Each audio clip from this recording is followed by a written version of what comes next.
मैं संडे क्या इंग्लिश है, आज हम लैंग्वेज की है, कोई इस तरह से हम क्या कहेंगे, क्वेश्चन को देखते हैं जो प्रीवियस ईयर क्वेश्चन आया हुआ है, यानी हम एग्जाम्पल लैंग्वेज पेडागोजी के लिए समझना चाहें बहुत महत्वपूर्ण है। इसे आप अच्छी तरह से समझेंगे और यदि आप कंसंट्रेट रहेंगे तो जरूर आपका क्वेश्चन क्या होगा, लड़ जाएगा। कक्षा 8 की पहला क्वेश्चन हम देखते हैं। कक्षा 8 की अध्यापक भाषा शिक्षण के दौरान शिक्षार्थियों को व्याकरण और शब्द भंडार की आपसी समझता के बारे में बताती है, वह किस विधि का अनुसरण कर रही है।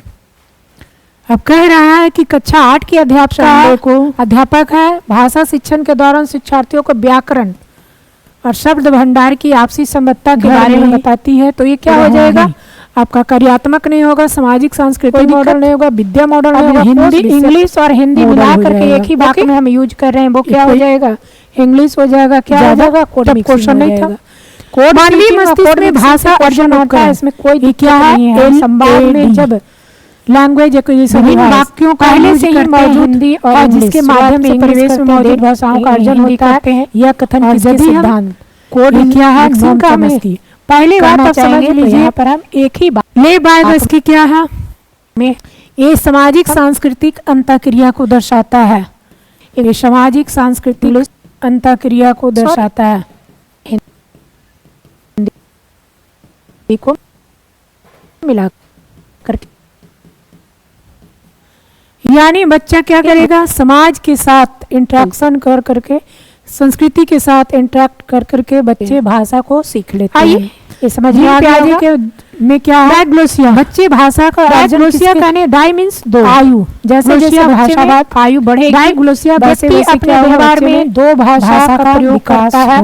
दो भाषा कहने का मतलब क्या है, ब्रूनर सांकेतिक माध्यम को दिया, अपने दैनिक जीवन में दो भाषा का प्रयोग करते हैं। क्या बच्चे भाषा हाई वैरायटी लैंग्वेज होता है जो फॉर्मल लैंग्वेज होता है, बच्चे में भाषा वैरायटी लैंग्वेज सीखने की क्षमता क्या होती है, जन्मजात। इसे हम इस तरह से सीखने की क्षमता कि जब हम घर में जो भाषा का यूज करते हैं वो क्या होता है, जन्मजात होती है, वो क्या होता है, लो वैरायटी लैंग्वेज होती है, फॉर्मल होता है, क्योंकि इसमें यानी यंत्र लगा होता है जिसे हम एलएडी कहते हैं, लैंग्वेज लैंग्वेज होता है, या एलएलडी कहते हैं, लैंग्वेज लर्निंग डिवाइस। दैनिक जीवन में हम बाहर तीसरा क्वेश्चन देखेंगे, भाषा अध्यापक होने के नाते भाषा लोगों से मिलता है, आपका क्या उद्देश्य होना चाहिए, ऑफिशियल लैंग्वेज का यूज करते हैं, अध्यापक होने के नाते भाषा शिक्षण का आपका क्या उद्देश्य होना चाहिए, व्याकरणिक इस जो ज्ञान का विकास, स्वनिम ज्ञान का विकास, स्वनिम समझिए, डिक्टोग्लास भाषा का विकास होता है, एक टाइप ऑफ संप्रेषणात्मक भाषा का विकास क्या होगा, यानी डिक्टोग्लास का हम हिंदी समझेंगे तो समर्थित श्रुत लेख समझेंगे। क्रेसन के अनुसार कौन अधिक समर्थित श्रुत लेख और ग्रहण क्या सुन करके लिखना करते हैं, तो समर्थित के साथ अंतःक्रिया करते हैं, भाषा से जिन बच्चों को निवेश का उपयोग व्याकरण में अधिक ग्रहणशील होते हैं, व्याकरण संरचनाओं को पढ़ने में किया जाता है, यह इंटरेक्टिव मेथड किसका है, लिसनिंग भी आई है। जब यहाँ से आपके श्रुत लेख एक क्वेश्चन यूज करते हैं तो ये क्वेश्चन बहुत मेथड किसका है, लिसनिंग का रहेंगे ही रहेंगे। अब करें क्वेश्चन, यहाँ आप अधिक निवेश देखते हैं, हम टास्क लैंग्वेजिंग करते हैं, विश्वास के साथ अंतःक्रिया करते हैं, डिक्टोग्लास बताया है, निवेश बताया है, डिक्लोसिया अधिक ग्रहणशील होते हैं, बहुत ही इंपॉर्टेंट है, प्रभावात्मक फिल्टर रहेगा वही करेगा। ओके, इसमें पहला आंसर हो जाएगा, कर दिया। मध्यम नहीं होगा, उच्च नहीं होगा, बहुत नहीं होगा, क्योंकि मध्यम उच्च बहुत रहेगा तो होगा ही नहीं, न्यून रहेगा तभी होगा। पहली बात, स्टीफन क्रेसन का second language SLA, second language acquisition, यानी स्टीफन क्रेसन क्या कहे थे कि बच्चे द्वितीय भाषा को भी अर्जन करते हैं, द्वितीय भाषा को सीखते नहीं, द्वितीय भाषा को अर्जन करते हैं सब कॉन्शियस माइंड के द्वारा। ओके, भाषा के अंतःक्रियात्मक सिद्धांत के बारे में विषम या असमान की पहचान करें। भाषा के अंतःक्रियात्मक सिद्धांत के बारे में असमान की पहचान करें। असमान की पहचान करने का मतलब क्या है, ये चारों में से कौन सा एक अलग है, तो ये तीनों क्या एक है और एक क्या है, अलग है। अब इसमें क्या आंसर हो जाएगा, 1 2 3 हो जाएगा। ओके, कोई दिक्कत नहीं है। सकारात्मक अंतर्निर्भरता, समूह रचना, व्यक्तिगत जवाबदेही और सामाजिक कौशल किसके आधारभूत है। अब समझिए वाइगोस्की से क्वेश्चन आपका 100%। अभी देखें, अभी आप क्या देखें, आप देखें चोम्स्की से, अब फिर क्या देख रहे हैं, वाइगोस्की से देख रहे हैं। सकारात्मक अंतर्निर्भरता, समूह रचना, व्यक्तिगत जवाबदेही और सामाजिक कौशल किसके आधारभूत तत्व है? तो किसके आधारभूत तत्व है? सहयोगात्मक शिक्षण के। ओके, वाइगोस्की से किसी का क्वेश्चन नहीं छूटता होगा। एक भाषा अध्यापक होने के नाते निम्नलिखित में से कौन सा द्वितीय भाषा अर्जन? स्टीफन क्रसेन, द्वितीय भाषा अर्जन SLA। सरल निवेश का प्रावधान है, वाक्यगत संरचनाओं का अनुभव देना है, मानक शब्द भंडार से परिचित कराना है, तनाव मुक्त परिवेश। जब हम द्वितीय भाषा का अर्जन करते हैं तो सबकॉन्शियस माइंड के द्वारा हम करते हैं अर्जन, और ये सबकॉन्शियस माइंड में होता है, तब उस समय क्या होगा? तनाव मुक्त परिवेश का सृजन होगा। ऐसे भी सबकॉन्शियस माइंड में जो रहता है वो क्या रहता है? तनाव मुक्त रहता है। तो ओके, चौथा इसका आंसर होगा। भाषा अध्यापक के नाते आपको वस्तुनिष्ठता के साथ विद्यार्थियों का आकलन करना है। वस्तुनिष्ठता के साथ विद्यार्थियों का आकलन करना है, वो क्या होगा? रूब्रिक। ओके, यह एक प्रकार रूब्रिक, एक प्रकार का टूल है जो आजकल बहुत क्वेश्चन में देखने को मिलता है। एक अध्यापक एक ही समय पर सभी मानकों का प्रयोग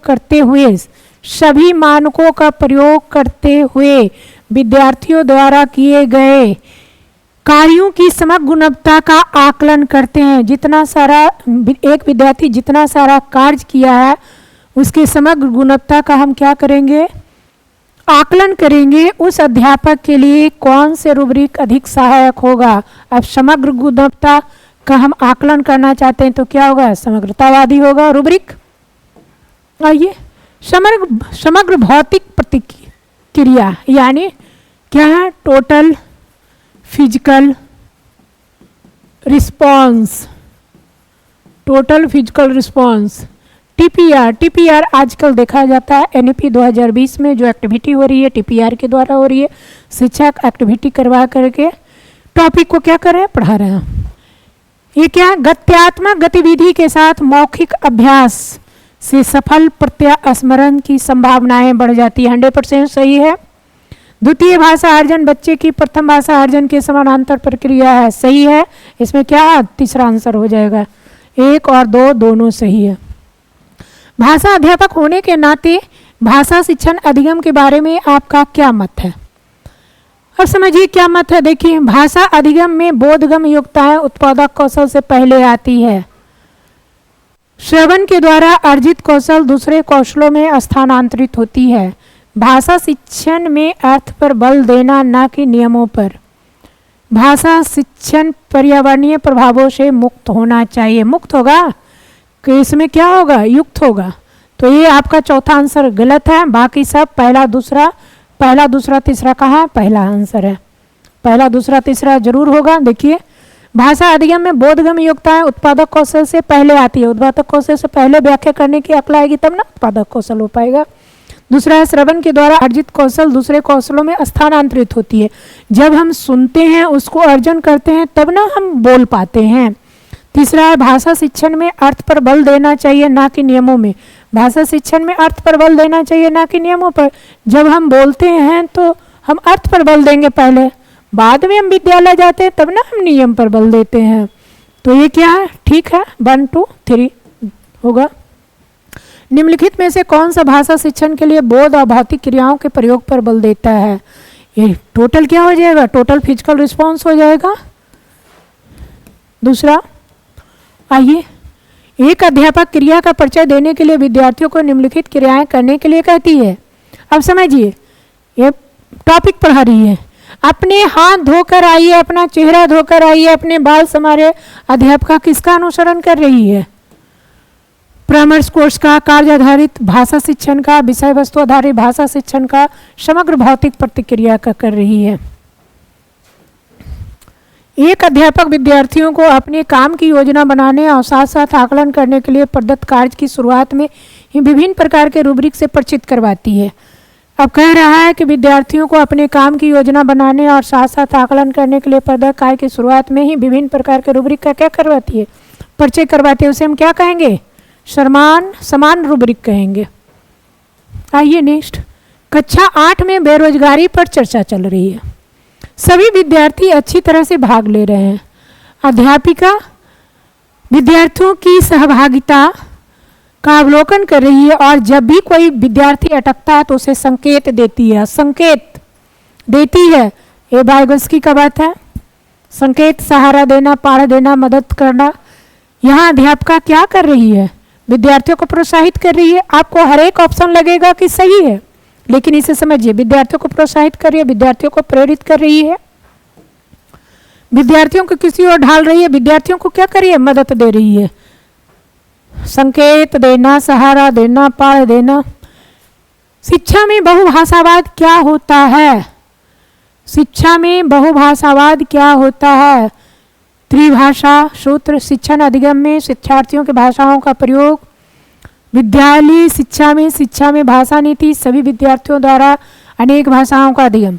त्रिभाषा मीन्स 3 भाषा खत्म हो गया, बहुभाषावाद में त्रिभाषा खत्म हो गया। शिक्षण अधिगम में शिक्षार्थियों के भाषा का प्रयोग मान सकते होगा। विद्यालय शिक्षा में भाषा नीति, ये भी खत्म हो गया। अब रहा दूसरा, चौथा। आप लोग जरूर से जरूर ध्यान देंगे कि जब बहुभाषी कक्षा रहता है तो उसमें बच्चे विभिन्न भाषा का प्रयोग करते हैं, ना कि विभिन्न भाषा का अधिगम करते हैं। तो अधिगम खत्म हो गया, सभी शिक्षार्थियों में अनेक भाषाओं का अधिगम खत्म हो गया। तो क्या हो गया? दूसरा हो गया। कंफ्यूजन वाली बात नहीं है। बहुभाषावाद से क्वेश्चन आता है, मल्टीलिंगुअल से क्वेश्चन आता है, ये भी क्वेश्चन आता है कि बहुभाषी कक्ष में बहुभाषा क्या है? बच्चों के लिए संसाधन है, लेकिन टीचर के लिए क्या है? एक कठिन क्लासरूम है। निम्नलिखित में से कौन सा श्रवण के शिक्षण अधिगम के अधोमुखी प्रक्रिया उपागम के रूप में जाना जाता है? अधोमुखी प्रक्रिया का एक अर्थ क्या है कि जब भी हम डिकोडिंग करते हैं तो क्या करेंगे? आपका चौथा ऑप्शन है, उन ध्वनियों को डिकोड करने की प्रक्रिया है जो किसी के द्वारा सबसे छोटी अर्थपूर्ण ध्वनि ग्राम से जटिल यानी छोटी से बड़ी की ओर जाएंगे, यानी ध्वनि, फिर शब्द, फिर आपका वाक्य, उसके बाद क्या करेंगे? संवाद करेंगे, संवाद पर जाएंगे। तो ये क्या होगा? आपका कौन सा होगा? आपका होगा अधोमुखी प्रक्रिया होगा, अधोमुखी प्रक्रिया होगा। समझ रहे?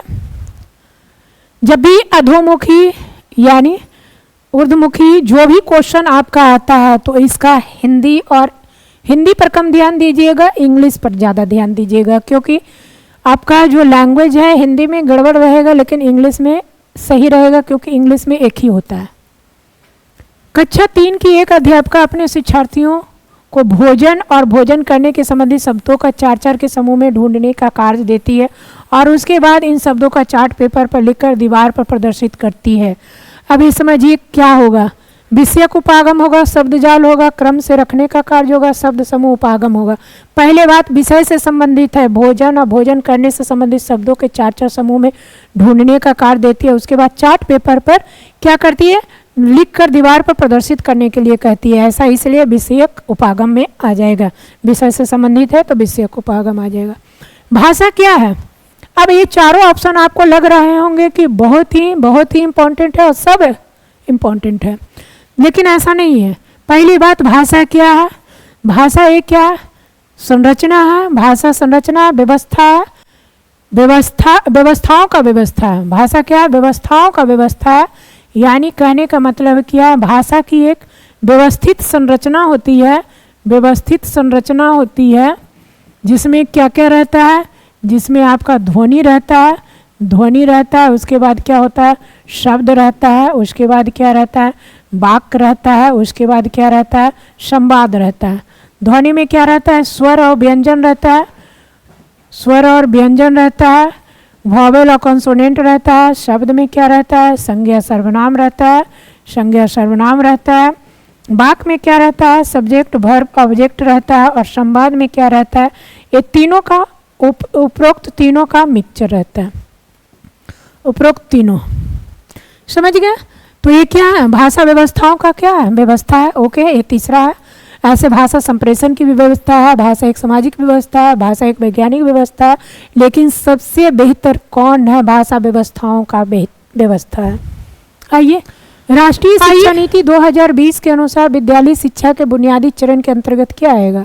ये पहले बात, एनईपी 2020 मॉडल जो आया है, एनईपी 2020 जो मॉडल आया, 2020 मॉडल जो आया 5+3+3+4 का मॉडल है।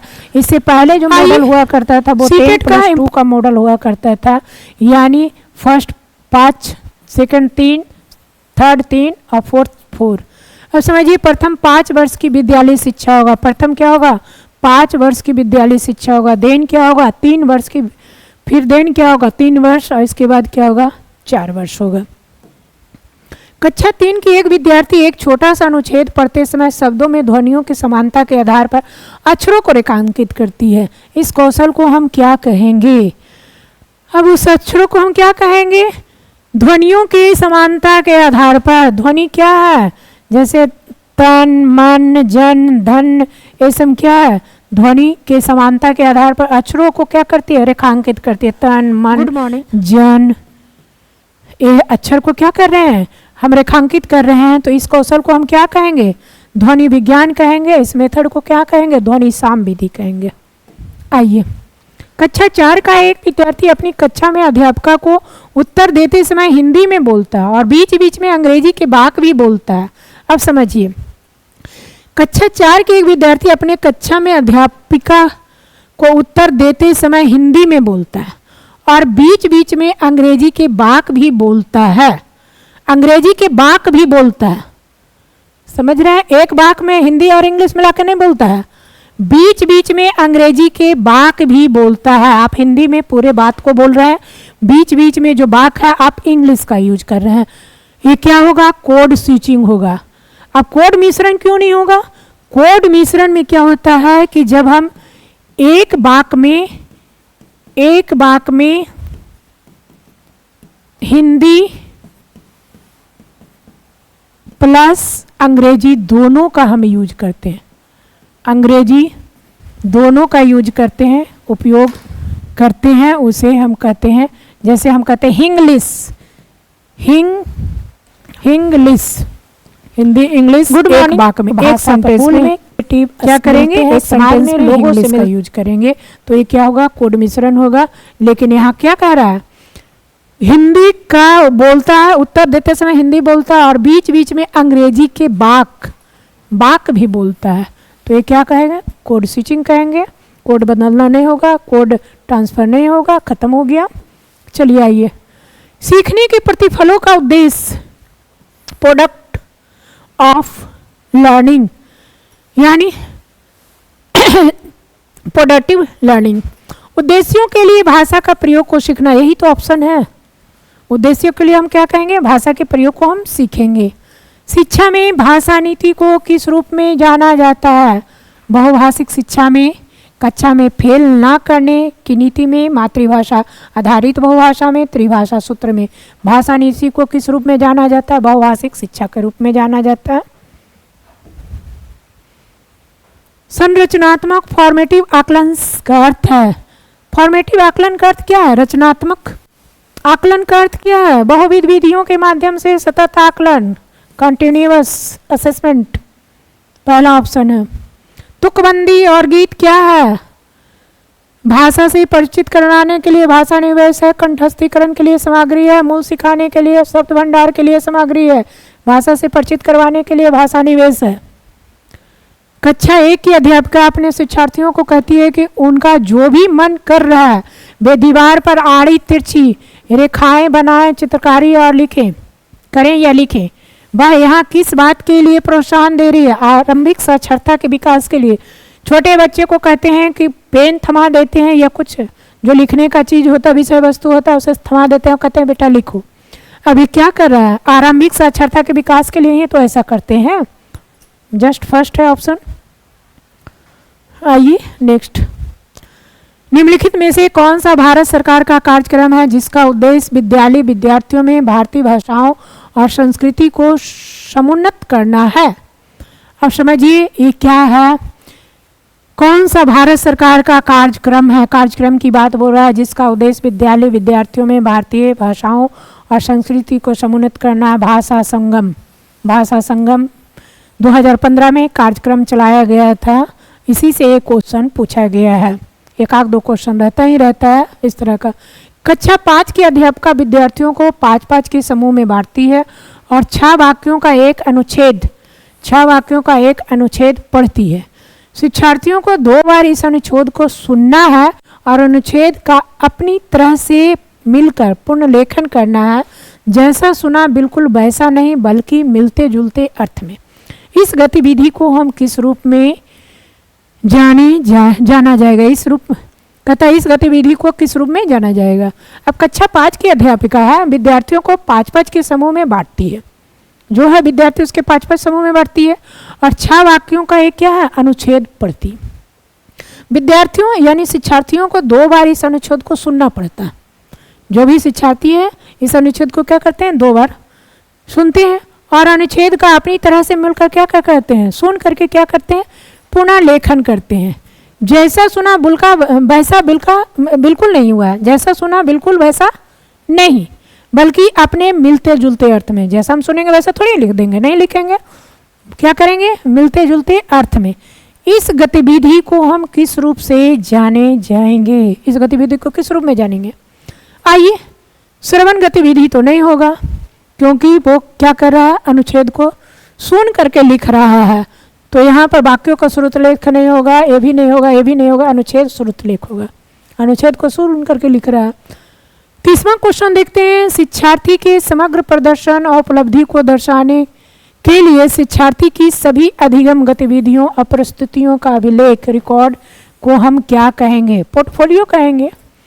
तो इस तरह से आज का 30 क्वेश्चन आपके लिए कम से कम जो है 2-3 यहाँ से क्वेश्चन, 3-4 तो जरूर है। पहला तो रूब्रिक से क्वेश्चन है। असेसमेंट का टूल बहुत ही अच्छा रूब्रिक है, अभी बहुत क्वेश्चन देता है। दूसरा आपका टीपीआर से क्वेश्चन है, पोर्टफोलियो से क्वेश्चन है, पोर्टफोलियो से भी क्वेश्चन रहता है। पोर्टफोलियो 1 to 5 के मूल्यांकन करने का तरीका है, एकमात्र तरीका 1 to 5 क्लास के बच्चों के मूल्यांकन करने का एकमात्र तरीका पोर्टफोलियो, यानी बच्चों का पूरा जो होता है रिपोर्ट हम क्या करते हैं? लिखते हैं पोर्टफोलियो में।